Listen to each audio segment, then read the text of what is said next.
Aya. Na najua swali ingine unataka kuniuliza ni wananchi wanasema tumewaambia walipe mwaka mzima na NHIF walikuwa wanalipa mwezi mmoja. Mi nataka kukuambia hivi, ile gari yako iko kwa garage, hauwezi ukaitoa hapo kama haina insurance. Hii mwili yetu ni kama hiyo engine. Tusitembee kwa barabara kama hatuna insurance. Na hiyo jibu ya kusema mwaka mzima, mimi nataka kusema serikali iko na solution.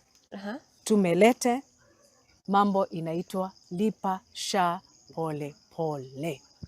Sababu hatutaki uumie. Labda mshahara yako ni kidogo na hautaweza kulipa 3,600 for the whole year. Labda wewe ni mama wa sokoni na labda mapato yako ni kidogo, mtu wa mjengo mapato yako ni kidogo. Serikali imesema nitakupea ile fedha, ulipe kidogo nikupea ile fedha, halafu wewe utaniambia utanirudishia vipi.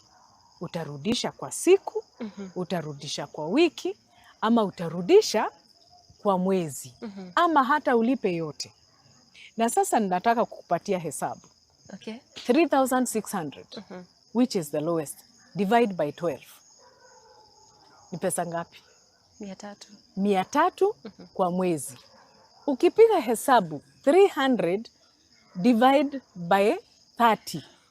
10 shillings kwa ni siku. Shilingi 10 kwa siku.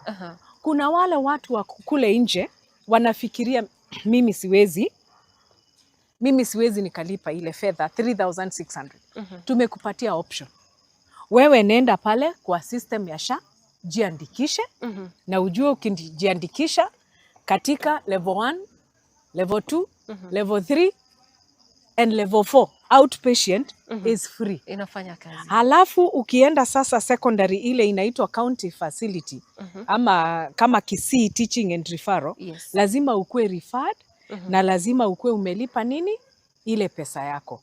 Sasa unaambiwa unaweza ukalipa ile 10 bob, ama ulipe ile 300, ama ulipe ile 3,600. Na hata unapewa option ya wiki moja, ile unaweza sema times 7. Si hapo umesaidika? Hatutaki mtu yoyote akuwe na shida yoyote katika hii nchi mambo ya hospitali.